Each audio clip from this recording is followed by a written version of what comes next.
May 17, 1943. Late morning. An English airfield trembles under the rising thunder of engines. The sound builds slowly at first, then becomes overwhelming. 11 aircraft sit in a staggered line across the runway, sleek twin-engine machines with a reputation that follows them like a shadow. The Martin B-26 Marauder. Fast, powerful, demanding. Some crews call it unforgiving. Others call it worse. Propellers blur into spinning discs. Exhaust fumes ripple through the cool air. Ground crews step back, shielding their faces as the first aircraft begins to roll. Inside the cockpit, hands tighten around throttles. No one speaks. They've already said everything that matters. You can almost feel it, the weight in the air. Not fear exactly.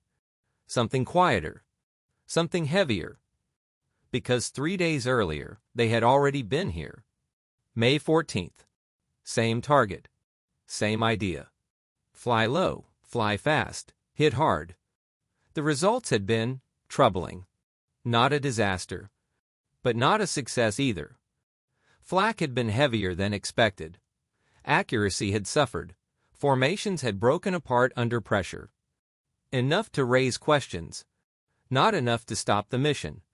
So now, they go again. At the front of the formation is Lieutenant Colonel Robert M. Stillman. Group commander, experienced, calm. He knows what's ahead. He also knows what command expects. The belief is simple. At low altitude, the Marauder's speed will protect it. Below the worst of German radar. Below the heavy guns. In and out before the enemy can react. It sounds convincing. On paper. The first aircraft lifts off, wheels leaving the ground in a smooth, practiced motion. Then another. And another. 11 in total claw into the sky, forming up over the English countryside. From above, they look almost peaceful. A tight formation gliding through clear air. But that illusion won't last. Minutes into the flight, something goes wrong. One aircraft breaks formation. A mechanical issue. It circles briefly, then turns back. Returns to England. Now there are 10. 10 aircraft continuing toward occupied Europe. 10 crews committed. 10 paths that all lead to the same place. The English coastline slips behind them. Ahead, the North Sea. Cold, gray, endless. Inside each Marauder the atmosphere tightens. Crewmen check instruments again. And again. Bombardiers review target maps. Gunners scan empty skies. Pilots hold steady altitude, low. Very low. This is not high-altitude bombing. No safe distance. No wide margin for error. They are flying just above the water. Close enough to feel it. Close enough that a mistake means instant death. And ahead, Holland, occupied, defended, waiting. The target, IJmuiden. A coastal port, industrial installations, power facilities. Important. But more importantly, heavily defended. German gunners have had time. Time to prepare. Time to learn. Time to adjust. And the Marauders are coming in exactly how they hoped they would. Low, predictable, exposed. Stillman's formation tightens. Engines roar louder as they approach the Dutch coast. The land begins to rise ahead. Flat terrain broken by structures, smokestacks, defensive positions. Everything looks quiet. Too quiet. Then, the first burst of flak. It erupts from the ground like black fire. Sharp cracks, sudden explosions. Puffs of smoke that appear exactly where the aircraft are flying. Not behind them, not below them. Right in front. The Germans are ready.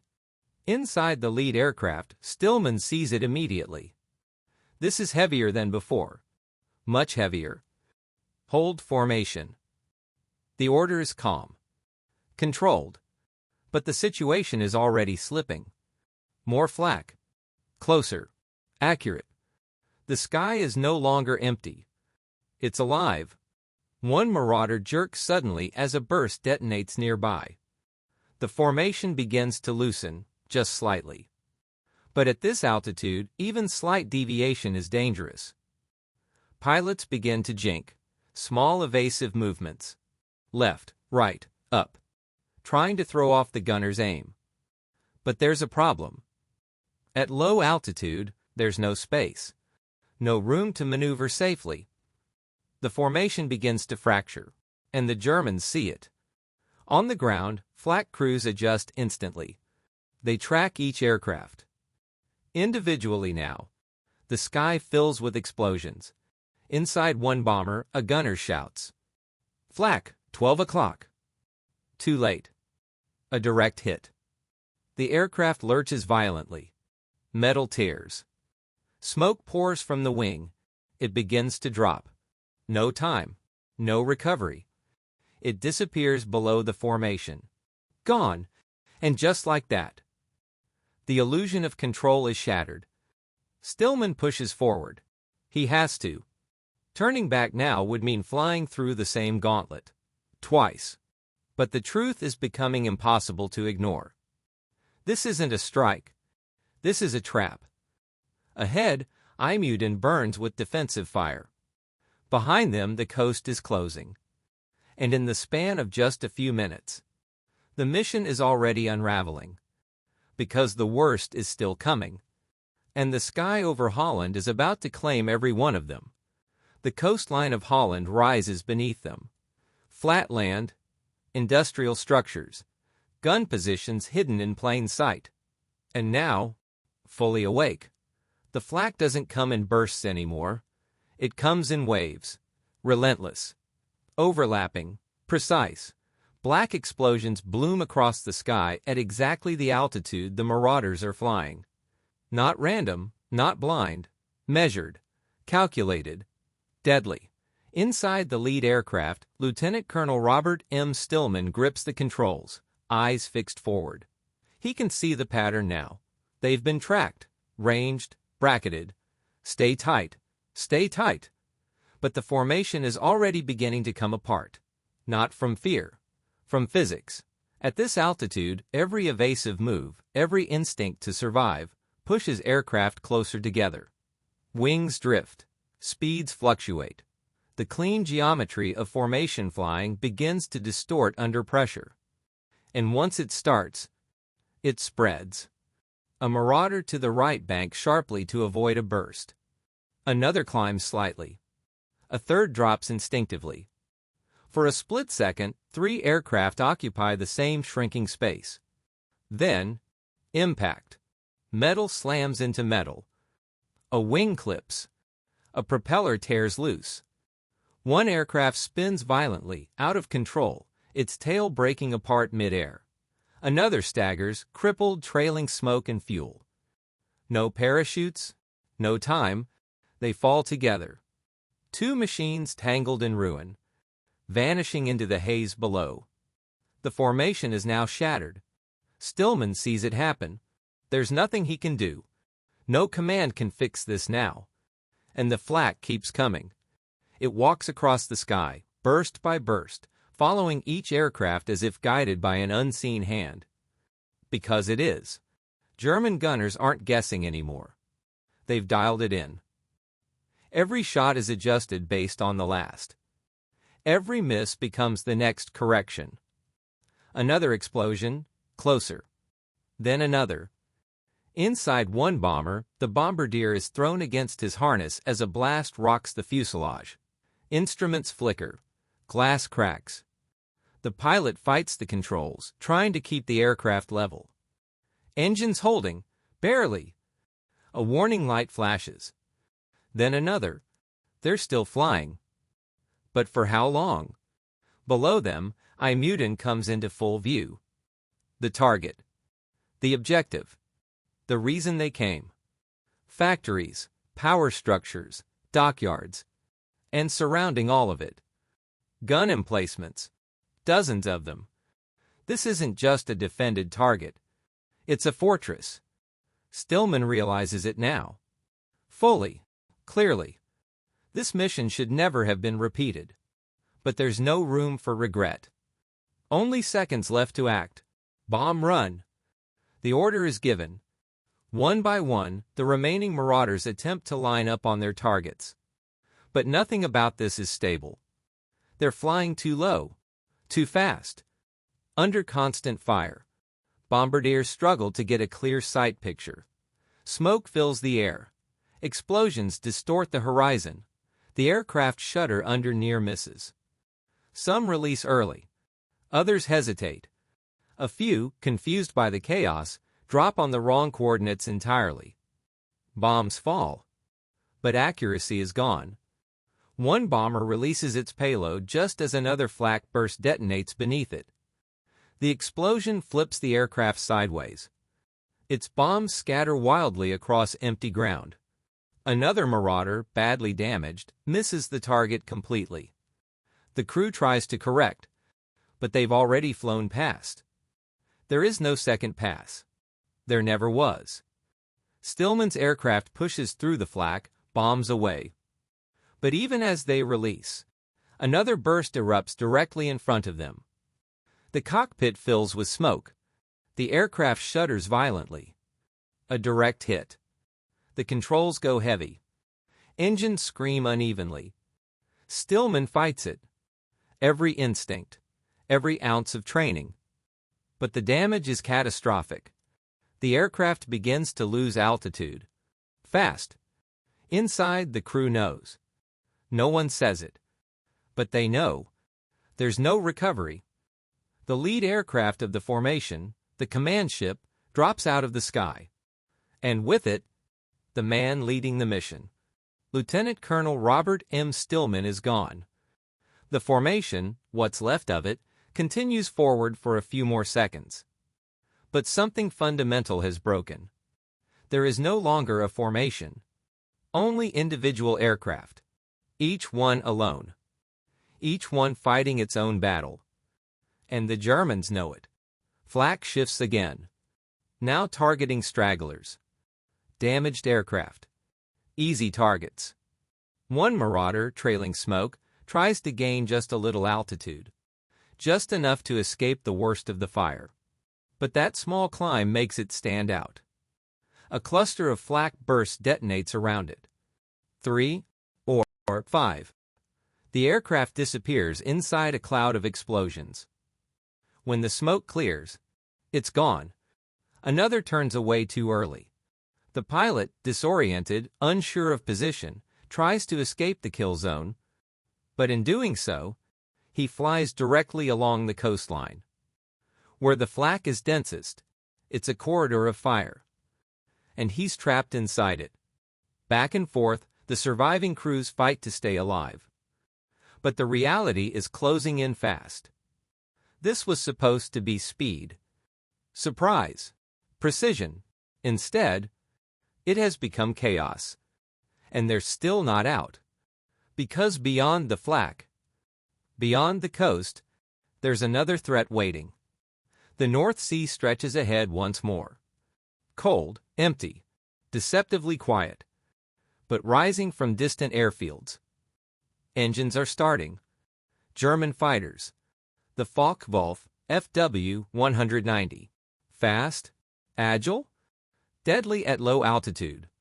And now, they've been called. The few Marauders still airborne begin to turn for home.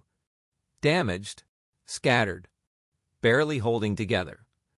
But they've escaped the flak. For now, and for a brief moment, there's silence again. Just the sound of engines. Strained, uneven, you can almost feel it. That fragile, desperate hope. Maybe, just maybe, a few will make it back. But then, a voice cuts through the intercom. Fighters, coming in. And suddenly, the sky is not empty anymore. For a few fleeting moments, there is only the sound of engines. Damaged engines, strained, uneven, failing. The surviving Marauders stagger out over the North Sea, leaving behind the burning coastline of Holland. Smoke trails stretch behind them like scars in the sky. Below, Nothing but cold gray water. Endless. Unforgiving. Inside the aircraft, no one relaxes. They can't. Because they know something the ground crews don't. Something the planners never fully accounted for. The flak was only half the journey. Now comes the other half. The gunners scan the sky. Left, right, high, low, searching, waiting. And then, a glint. At first, it's just a flicker against the horizon. Easy to miss. But then it moves. Fast. Deliberate. Fighters. The word cuts through the intercom like a blade. Heads snap toward the threat. Eyes narrow. Hands tighten on triggers. They're coming in low. Using the sun. Closing fast. The shape becomes clear. Sleek. Compact. Aggressive. The Focke-Wulf, FW-190. One of the most feared fighters in the war. And at this altitude, it owns the sky. The first pass is brutal. The FW-190 dives in from behind, cannons flashing. Bright streaks rip through the air. A Marauder takes the hit full across its fuselage. Metal tears open. Glass shatters. The aircraft jolts violently. Inside, a gunner is thrown sideways as rounds punch through the tail section. Returning fire. Machine guns open up in response. Streams of bullets chase the fighter as it streaks past.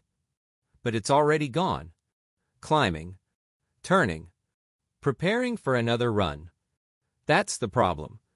The Marauder is fast. But not like this. Not damaged. Not at low altitude. And certainly not against a fighter designed for exactly this kind of combat. Another, FW-190 appears. Then another. They don't swarm. They hunt. Each one picks a target. One bomber, already trailing smoke, is singled out. The fighter closes from the side this time. Lower. Harder to track. The gunner sees it at the last second. Left, left. Too late. Cannons fire. Short bursts. Precise. The wing erupts in flame. Fuel ignites instantly. Fire spreads along the surface like liquid. Inside the cockpit, the pilot fights the controls. But the aircraft is already dying. There's no altitude to bail. No time to think. The Marauder rolls slowly, then drops. It hits the sea in a violent explosion of water and fire. Gone. The fighters don't linger. They move on. Because there are still more targets.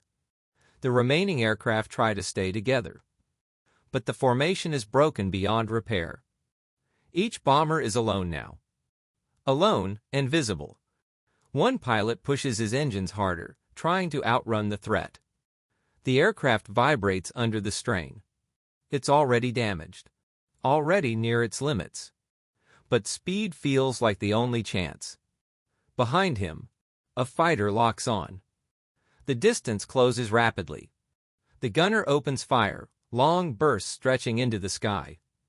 For a moment, it looks like it might work. The fighter veers slightly, adjusts, then comes back in. Closer, more precise. Cannons flash again. The Marauder jerks violently. One engine fails. The propeller slows, then stops. The aircraft begins to yaw, pulling hard to one side. The pilot fights it, strains against the controls. But the balance is gone. The bomber loses speed, altitude, control. And the sea rises to meet it. Another aircraft falls. The sky grows quieter. Not because the danger is gone, but because there are fewer left to fight it. Inside one of the last surviving Marauders, the crew is silent. Not from calm, from focus. They know they're being hunted. They just don't know from where the next attack will come. Every shadow becomes a threat. Every reflection a possible fighter. Time stretches. Seconds feel like minutes. And then, another pass. This time from above. The FW-190 dives steeply, cutting through the air with terrifying speed. The gunner tracks it, fires, misses. The fighter is too fast. It fires once. That's all it needs. Rounds strike the cockpit. The aircraft pitches forward abruptly. Inside, chaos. Controls unresponsive. Altitude dropping fast. No recovery. The final moments are silent. Just wind. And falling. Then, impact. The sea swallows another. And now, there is only one left. One Marauder. Barely holding together. Its engines uneven. Its fuselage torn. Its crew exhausted. It flies low as possible. Trying to disappear into the horizon. Trying to become invisible. Behind it, nothing. No fighters. No flak. Just open water. For a moment, it feels like survival. Like escape. But war doesn't end that easily. Far behind, a single dot appears. Closing. Fast. The last hunter. And the last target. The final Marauder flies alone. Low over the North Sea. So low the waves seem close enough to touch. Gray, restless, endless. Inside the aircraft, no one speaks. Not because there's nothing to say, but because everything has already been understood. They are the last. The instruments flicker slightly. One engine runs rough, coughing unevenly. The other holds, for now. The pilot keeps it steady, eyes fixed forward, refusing to look back. Because looking back won't change anything. Behind them, smoke trails have disappeared. The sky is empty again. Or at least, it looks that way. You can almost feel it. That fragile moment of hope. The idea that somehow, impossibly, they might make it. The English coast is still far away. But it exists. Somewhere beyond the horizon. The crew begins to believe it. Just a little. Then, the gunner sees it, a shape, small, dark, moving fast. Fighter, 6 o'clock. The words hit like a shock. The pilot doesn't turn sharply. He can't. At this altitude, at this speed, with this damage. A sudden move could tear the aircraft apart. So he does the only thing he can. He holds steady. Behind them, the Focke-Wulf FW-190 closes in. Not rushing. Not wasting movement. It's patient. Because it doesn't need speed now. It needs precision. Inside the Marauder, the gunner lines up the shot. Waits, fires. The machine gun rattles, tracers streaking backward across the sky. The fighter veers slightly, adjusts, comes back. Closer, the pilot feels it. That presence behind them. That inevitability. He pushes the throttle just a little more. The engine protests, but responds. The aircraft gains a fraction of speed. Not enough, but something. The fighter dives. Cannons flash. The rounds strike the tail first. Metal shreds. Control lines snap. The aircraft jerks violently.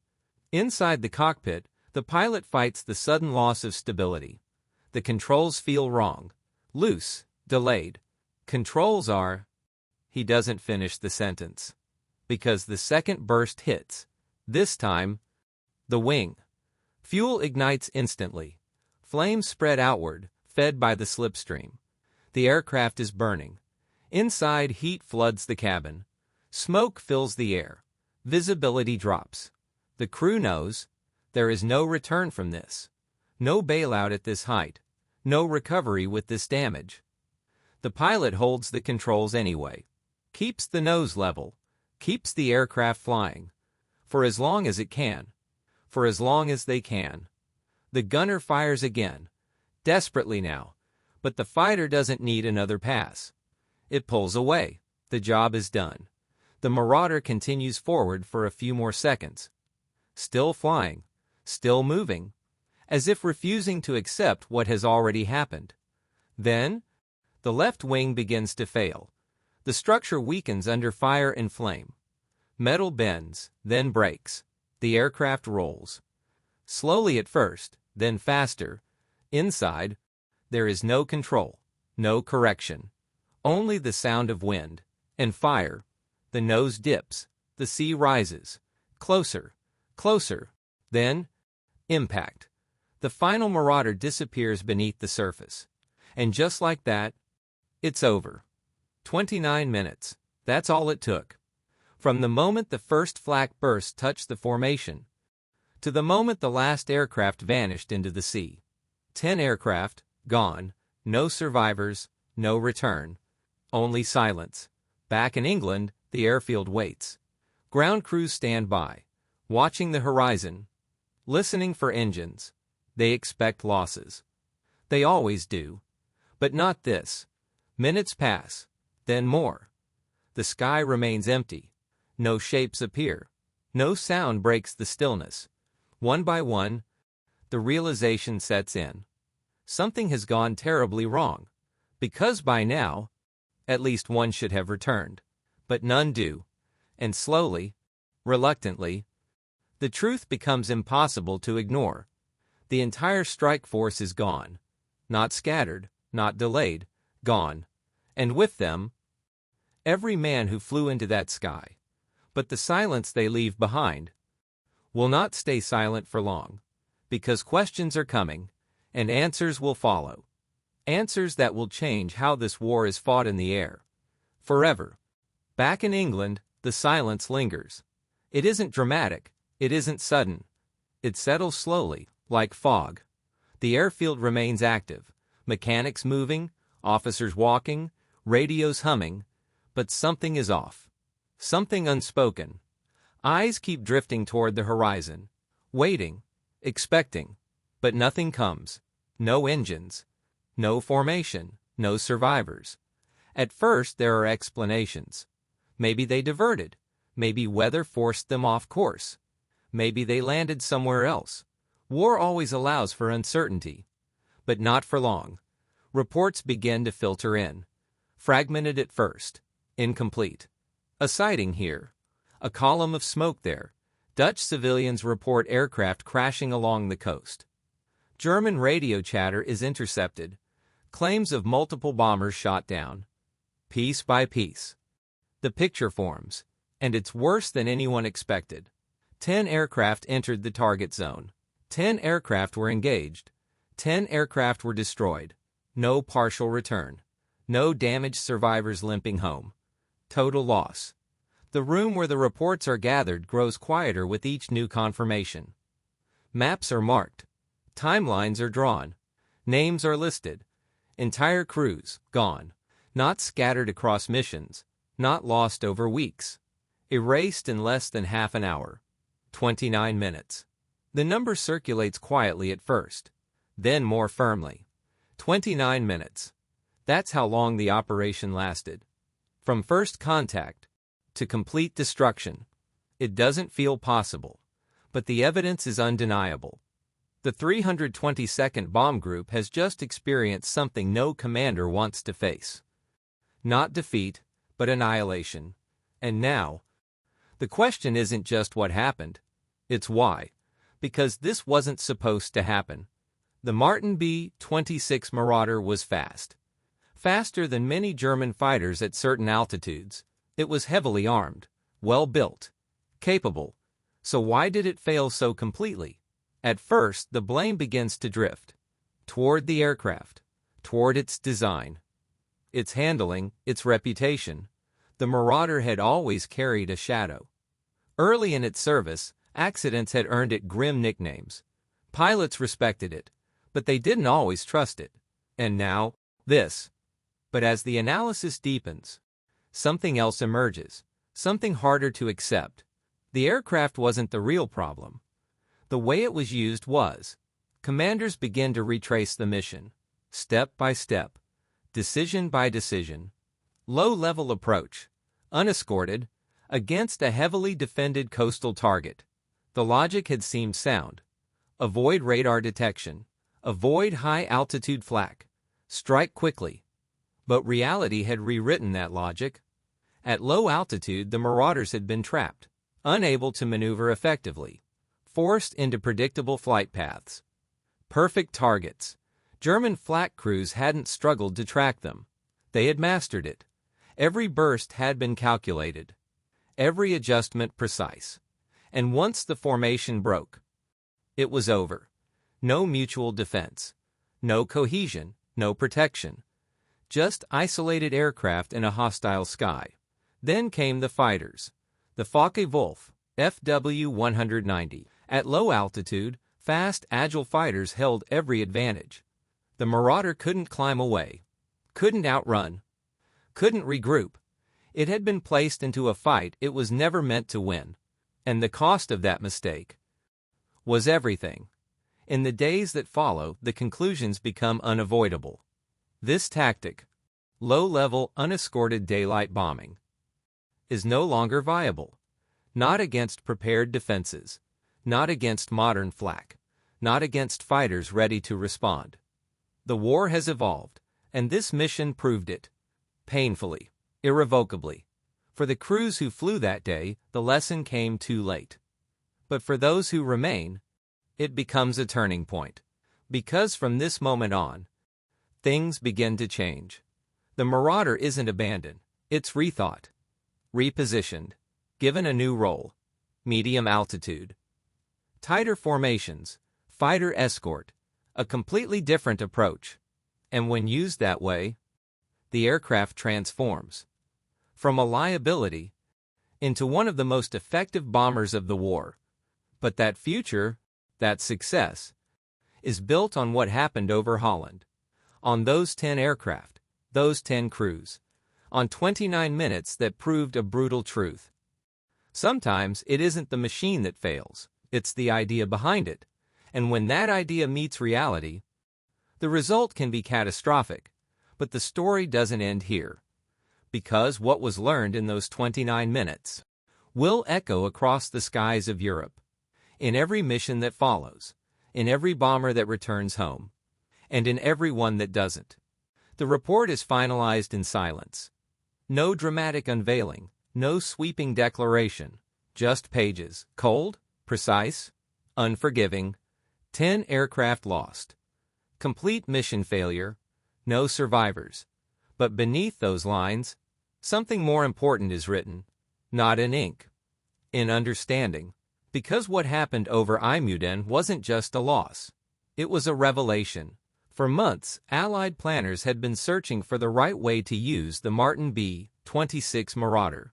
It was fast, faster than most bombers. Strong, built to endure. And yet, controversial. Early accidents had damaged its reputation. Crews respected its performance, but many feared its margins. So commanders experimented. Low-level strikes, high-speed attacks, different formations, different altitudes.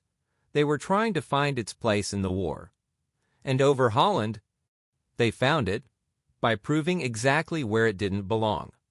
The idea of low-level, unescorted bombing had seemed aggressive, decisive, modern. But IJmuiden exposed its fatal flaw. War had changed. Defenses had adapted. German flak wasn't blind anymore. It wasn't slow. It wasn't guessing. It was precise, layered, connected. At low altitude, bombers weren't slipping beneath the radar. They were flying straight into the most concentrated defensive fire possible. And once there was no escape. The lesson was brutal, but it was clear. From that point forward, doctrine began to shift. Not instantly, not without resistance, but inevitably. The Marauder would no longer be thrown into treetop-level attacks against fortified targets.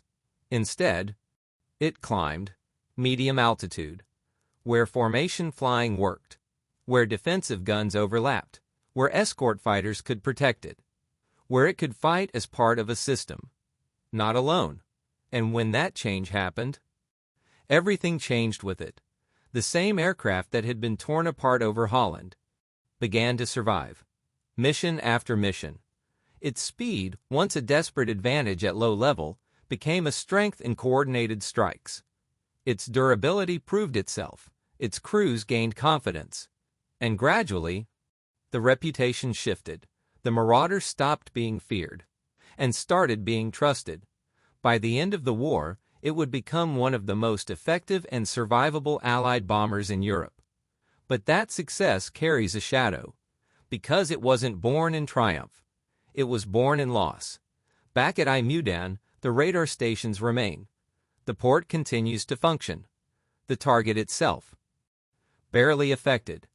Tactically, the mission achieved almost nothing. But strategically, it changed everything, because it forced a question the Allies could no longer ignore. Are we fighting the war we think we're fighting? Or the war that actually exists? And from that question came adaptation, better planning, better coordination, better survival. Not just for the Marauder, but for every bomber that followed. The skies over Europe didn't become safer, but they became understood. And in war, understanding is survival. Somewhere beneath the waters of the North Sea, the wreckage still rests. Twisted metal, silent, the remains of 10 aircraft, 10 crews, frozen in the final moments of a mission that lasted less than half an hour. No markers, no memorials visible from above, just history, but their story isn't lost. Because every successful mission that came after, every bomber that made it home, every tactic that saved lives, carries a piece of what was learned that day. 29 minutes. That's all it took to destroy a bomb group. And to reshape the way a war was fought in the air.